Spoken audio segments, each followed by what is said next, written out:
Assalamualaikum and hi everyone. I'm Asma from Asma's Kitchen. Welcome back to another vlog. So இந்த vlog பார்த்தீங்கன்னா ஒரு இன்ட்ரெஸ்டிங்கான vlog. வீக்கெண்டில் நான் என்னெல்லாம் ப்ரிப்பரேஷன் பண்ணி வைக்கிறேன் குழந்தைங்களுக்கு ஸ்நாக்ஸ்க்கு, இன்க்ளூடிங் ஒரு கிச்சன் க்ளீனிங் ஒர்க்கு, அதுக்கப்புறம் அப்படியே போகும் லன்ச் பிரேக்ஃபாஸ்ட்டுன்ட்டு.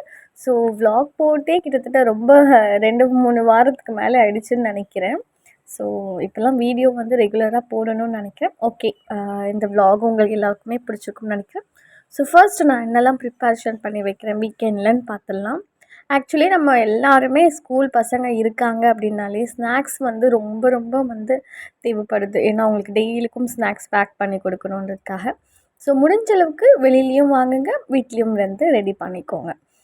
கொஞ்சம் கொஞ்சமாக தான் நம்ம வெளியில் வாங்குறது நிறுத்த முடியும் இல்லையா? ஸோ அதுக்காக இப்போ நான் வந்து வேர்க்கடலை நல்லா 1 கப் அளவுக்கு எடுத்திருக்கேன். 1/4 கிலோ அளவுக்கு இருக்கும். ஸோ 1/4 கிலோ மேலேயே எடுத்துக்கலாம், ஒன்றும் பிரச்சனை இல்லை. ஒரு 300 கிராம் அளவுக்கு அதை நல்லா வறுத்துருங்க. வறுத்துட்டு நல்லா ஸ்கின்னெல்லாம் ரிமூவ் பண்ணி கொஞ்சம் உடைச்சி 1-2மா உடைச்சி வச்சுக்கோங்க. ஸோ கையிலேயே நம்ம நொறுக்கும் போது அது உடஞ்சிருக்கணும். அதுக்கப்புறம் நம்ம எந்த கப்பில் வேர்க்கடலை எடுக்கிறோமோ அதே கப்பில் வந்து 3/4 கப் எடுத்துக்கோங்க. இல்லைனா ஈக்குவலாக 1 கப்புக்கு 1 கப் எடுத்துட்டிங்கன்னா ஸ்வீட்னஸும் கரெக்டாக இருக்கும். கொஞ்சம் கம்மியாக வேணும்னா 3/4 கப் எடுத்துக்கலாம். ஜஸ்ட் ஒரு பேனில் 2 டேபிள் ஸ்பூன் நெய் சேர்த்துட்டு நம்ம வந்து வெல்லத்தை உள்ளே சேர்த்துக்கணும். பாகு வெல்லம் அப்படின்னு வாங்கிக்கோங்க. அதில் வந்து கொஞ்சம் கல் மண்ணெல்லாம் இருக்காது. ஸோ தண்ணி போட அவசியமே கிடையாது. ஜஸ்ட்டு 2 டேபிள் ஸ்பூன் நெய்யில் நம்ம வெல்லத்தை வந்து பொடிச்சு நல்லா நல்லா தூளாக வந்து நுணுக்கி சேர்த்துக்கோங்க. நான் அப்படியே சேர்த்தனால கொஞ்சம் டைம் ஆகிடுச்சு. நல்லா உருகினதுக்கப்புறம் அதுக்கு எந்த ஸ்டேஜும் வேணாம், கம்பி பதம் அதெல்லாம் ஒன்றும் இல்லை. ஜஸ்ட்டு வெல்லம் உருகிடுச்சுனாலே நம்ம வந்து வறுத்து வச்சுருக்க வேர்க்கடலை மிக்சர் ஜாரில் அரைச்சிக்கோங்க. இந்த மாதிரி நல்லா துருவி எடுத்த மாதிரி வரும் அதோட பதம். ஸோ அதை அரைச்சதை இதில் சேர்த்துட்டு உடனே கைவிடாமல் நல்லா மிக்ஸ் பண்ணிக்கோங்க. இந்த மாதிரி நல்லா சாஃப்டாக அரைச்சிருக்கணும். ஆனால் எண்ணெய் பிரிஞ்சு வந்துடக்கூடாது அரைக்கும்போது, இல்லைனா பீனட் பட்டர் மாதிரி கன்சிஸ்டன்சியில் வந்துடும். ஸோ அதனால் நல்லா இந்த மாதிரி பவுடர் ஃபார்மில் ஒரு மாதிரி இந்த கோகோனட்டோட க்ரம்ஸ் இருக்குல்ல, அந்த மாதிரி டெசிகேட்டட் கோகோனட் இருக்கும்ல, அந்த ஸ்டேஜ்க்கு வந்த அளவுக்கு நீங்கள் வேர்க்கடலையை வந்து அரைச்சிக்கணும். அப்போ தான் வந்து இந்த மாதிரி ஒரு பர்ஃபி கிடைக்கும். இந்த பர்ஃபி நீங்கள் ரெகுலராக கடையிலலாம் பார்த்துருப்பீங்க. ஒரு சின்ன டப்பாவே பார்த்திங்கன்னா 120 ரூபா 130 ரூபான்ட்டு இருக்குது. இது நான் பார்த்துட்டு தான் வந்தேன். சரி நம்ம வீட்லேயே ரெடி பண்ணிக்கலாம் தான். இப்போ இதில் இன்னும் 2 டீஸ்பூன் வந்து நெய் சேர்த்துக்கோங்க. ஸோ நெய் சேர்க்கும்போது ஃப்ளேவரும் நல்லா சூப்பராக இருக்கும். அண்டு நல்லா நமக்கு ஒட்டாமல் நல்லா அழகாக வரும். ஸோ இப்போ ஒரு பட்டர் பேப்பர் எடுத்திருக்கேன். அதில் நல்லா நெய் அப்ளை பண்ணிக்கோங்க. அப்ளை பண்ணிவிட்டு இந்த மாதிரி 2 பட்டர் பேப்பரோட சைட்ஸில் எடுத்து நம்ம இந்த மாதிரி ப்ரெஸ் பண்ணோன்னா கொஞ்சம் பர்ஃபி வந்து சாஃப்டாக வரும். ரொம்ப ஹார்டாக இல்லாமல் சாஃப்டாக இருக்கும். அதுக்கப்புறம் இந்த மாதிரி ஒரு ட்ரேயில் நல்லா நெய் அப்ளை பண்ணிக்கோங்க. கீழே செட் பண்ண வச்சுருங்க. கொஞ்சம் நேரம் ஆறட்டும். மார்னிங் பிரேக்ஃபாஸ்ட் பார்த்திங்கன்னா பூண்டு சட்னியும் தோசை தான் செஞ்சுருக்கேன். அதான் பூண்டு குழம்புன்னு சொல்லுவோம்ல, அதுதான். ஸோ ஒரு 2 ஹார்ஸ்லேயே பார்த்திங்கன்னா நல்லா சூப்பராக செட் ஆகிடுச்சு பர்ஃபி. ஸோ 1 வீக்குக்கு பார்த்திங்கன்னா ஒரு நாள் ஏதாச்சும் டிஃப்ரெண்ட்டான ஸ்நாக்ஸ் கொடுத்துட்டு ஒரு நாள் இந்த மாதிரி பர்ஃபி கொடுத்து விடுங்க. குழந்தைங்களுக்கு வீட்டில் சின்ன குழந்தை இருக்குது, ஒரு 1 இயர் வரைக்கும் இருக்காங்கனாலும் தாராளமாக நீங்கள் கொடுக்கலாம். இந்த மாதிரி பர்ஃபி விரும்பி சாப்பிட்ருவாங்க, உடனே காலி ஆயிரும். கண்டிப்பாக ட்ரை பண்ணி பாருங்கள். இந்த பர்ஃபி நான் வந்து கண்டிப்பாக செஞ்சு ஆகணும்னு தான் செஞ்சேன். இல்லைனா நல்லா கொஞ்சம் வேறு மாதிரி டைப்பில் தான் செய்யணும்னு நினச்சேன். பட் இது செஞ்சு வச்சுருக்கேன். ஸோ பசங்களுக்கு ரொம்ப ரொம்ப பிடிக்கும். கண்டிப்பாக ட்ரை பண்ணி பாருங்கள். இது ஒரு பாக்ஸில் ஏர்டைட் கண்டெய்னரில் சேர்த்து க்ளோஸ் பண்ணி வச்சிடலாம். இதை பண்ணி காலையில் வச்சதுக்கப்புறம் தான் நானே வந்து பிரேக்ஃபாஸ்ட் சாப்பிட்டேன். குழந்தைங்களுக்கு மட்டும் வந்து பிரேக்ஃபாஸ்ட் செஞ்சு கொடுத்தாச்சு. ஸோ இப்போ நான் வந்து தோசை சுட்டு சட்னியோடு சாப்பிட்டாச்சு. சாப்பிட்டுட்டு கொஞ்சம் குட்டியாக ஒரு பிரேக்கு தான். பிரேக்குக்கு அப்புறம் நம்ம மறுபடியும் என்ன பண்ணலாங்கிறத பார்க்கலாம். ஸோ எல்லா வீக்கெண்ட்ஸும் அப்படி தான். பாப்பா இருக்கனால ஏதாச்சும் அடிக்கடி செஞ்சு வைக்கிற மாதிரி இருக்குது. ஏன்னா வந்து ஃபஸ்ட்டெல்லாம் வந்து டெய்லிக்குமே ஸ்நாக்ஸு செஞ்சிட்ருப்பேன். இப்போ வீக்லி ஒன்ஸ் செஞ்சு வச்சிருவேன். அண்டு இந்த ஸ்நாக்ஸ் முடித்து பிரேக்ஃபாஸ்ட் எல்லாம் முடிச்சுட்டு அடுத்ததான் நான் பார்க்குற வேலை பார்த்திங்கன்னா கிச்சனில் இருக்கிற கேபினட், அதாவது இந்த செல்ஃப் ஏரியாவை கொஞ்சம் க்ளீன் பண்ணணும். ஆக்சுவலி பாப்பா வந்து 2 மந்த் என்னமோ இருந்தாங்க. அப்போ தான் இந்த நியூ ஹோம்க்கே நாங்கள் வந்தோம். வந்து ஒரு 8 மந்த் ஆகுது. 8 மந்த் வரைக்கும் இந்த பாக்ஸஸை வந்து ஒன்றா காலி போக மட்டும்தான் வந்து ஒன்றா வாஷ் பண்ணி தான் வந்து ஸ்டோர் பண்ணிகிட்ருந்தேன். மொத்தமாக கழட்டி ஸ்டோர் பண்ணதே கிடையாது, வாஷ் பண்ணதே இல்லை. ஸோ இப்போல்லாம் ஒரு பாக்ஸாக காலியாகுமோ அதை மட்டும் வாஷ் பண்ணி வச்சுருந்தேன். ஸோ அதனால் என்ன ஆகும்னு பார்த்திங்கன்னா, அந்த செல்ஃபில் ஒரு பாக்ஸ் கொஞ்சம் நல்லா க்ளீனாகவும் ஒரு பாக்ஸ் கொஞ்சம் டஸ்ட்டாகவும் இருக்கும். ஸோ அது பார்க்குறதுக்கு வந்து எப்படியோ இருக்கும். ஸோ அதனால் இன்றைக்கி எப்படியாச்சும் எல்லா பாக்ஸ்லேயும் இருந்த மசாலாவெல்லாம் ரிமூவ் பண்ணிவிட்டு வாஷ் பண்ணி தொடச்சி அகெயின் வந்து ஸ்டோர் பண்ணிக்கலான்ற ஒரு முடிவுலேயே பார்த்திங்கன்னா எல்லாத்தையும் கலட்டி போட்டு வாஷ் பண்ணிகிட்ருக்கேன். இது நான் வந்து வீக் டேஸ்லேயும் பண்ணலாம். பட் வீக்கெண்டில் பண்ணுறதுனால என்ன பார்த்திங்கன்னா, பாப்பாங்க வந்து என் பையனும் பொண்ணும் பார்த்திங்கன்னா 2 பேரும் சேர்ந்து குட்டி பாப்பாவை பார்த்துப்பாங்க கொஞ்சம். ஸோ அதனாலவே வந்து வீக்கெண்டில் தான் பண்ணிகிட்ருக்கேன்.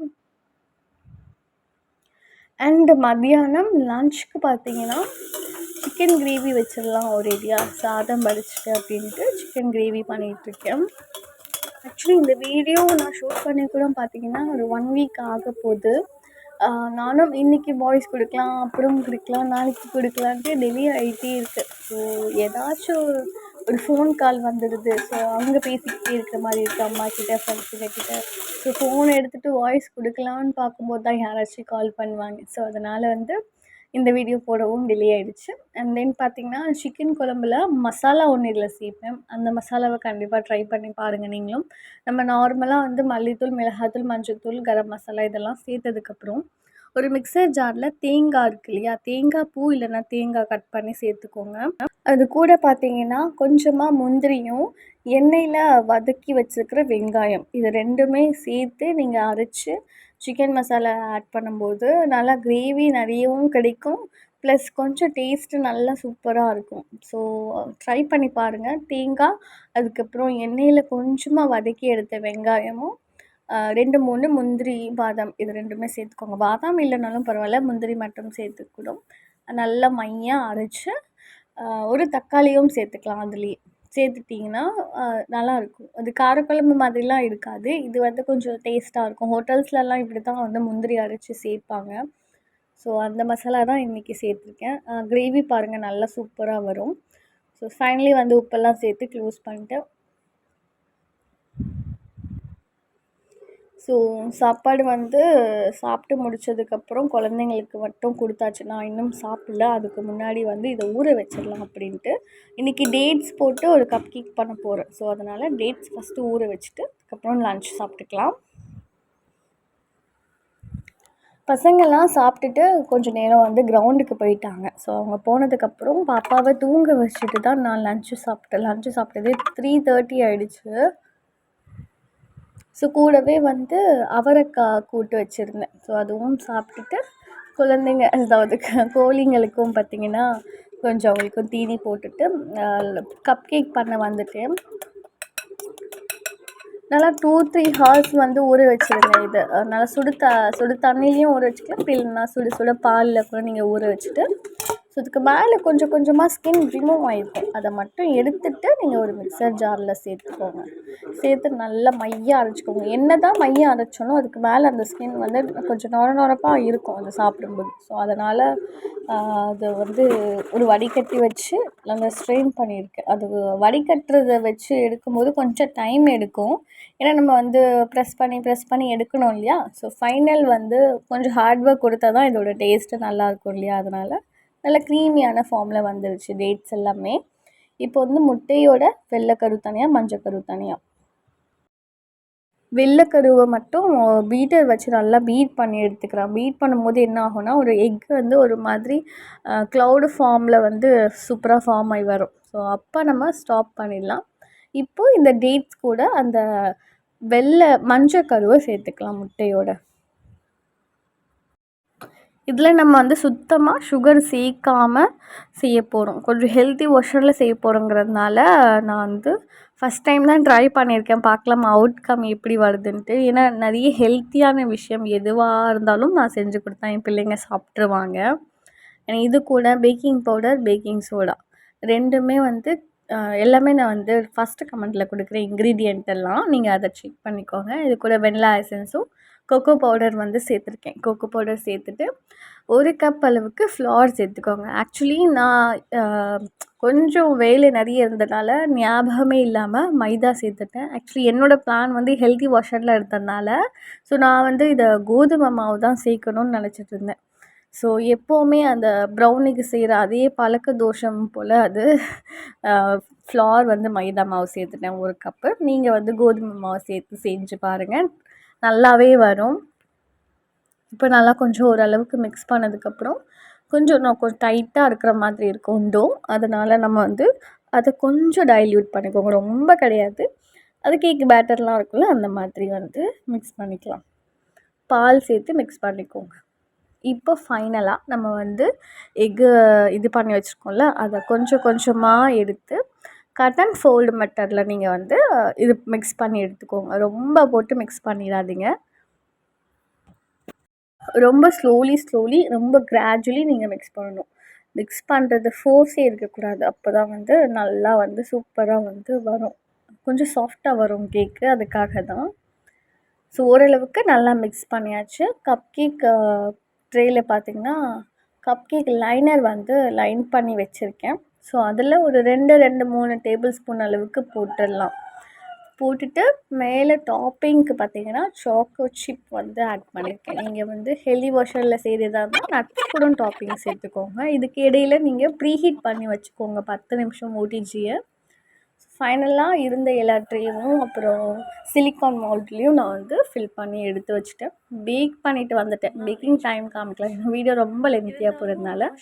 ஃபைனலாக நைட்டு தான் எனக்கு வந்து இந்த பாக்ஸஸ்லாம் தொடச்சி அரேஞ்ச் பண்ணி வச்சேன். ரொம்ப நைட் ஆகிடுச்சு, இருட்டுடுச்சு பாருங்கள். ஃபைனலி கப் கேக்கும் பார்த்திங்கன்னா 2-3 நாளையே காலி ஆகிடுச்சு. என் பசங்களுக்கு ஹெல்த்தி வெர்ஷன் எல்லாமே சாப்பிடுவாங்க, டேஸ்ட்டுங்கிறத பார்க்க மாட்டாங்க. பட் இதை நான் சேல்ஸ்க்கு வந்து பண்ணுறதில்ல, ஜஸ்ட்டு குழந்தைங்களுக்கு வீட்டில் தான் வந்து பண்ணி கொடுப்பேன். அல்ஹம்துலில்லாஹ் அவங்களுக்கு பிடிச்சிருந்தது, அதுவே எனக்கு சந்தோஷம்தான். ஃபைனலி கிச்சன் வந்து இப்படி தான் எல்லாமே நீட் பண்ணியாச்சு. இந்த வீக்கெண்ட் எனக்கு இப்படி தான் போச்சு. ஹோப் இந்த வீடியோ உங்கள் எல்லாருக்கும் பிடிச்சிருக்கும்னு நினைக்கிறேன். ஸோ நெக்ஸ்ட்டு வீக்கெண்டு என்ன பண்ணுறேன், என்னெல்லாம் வந்து பிளான் வச்சுருக்கேன் அப்படிங்கிறத பார்க்கலாம். நம்ம சேனலில் பார்த்திங்கன்னா நிறைய பேர் சப்ஸ்கிரைப் பண்ணாமல் பார்த்துட்ருக்கீங்க. மறக்காமல் சப்ஸ்கிரைப் பண்ணிக்கோங்க. தேங்க்யூ. Bye bye.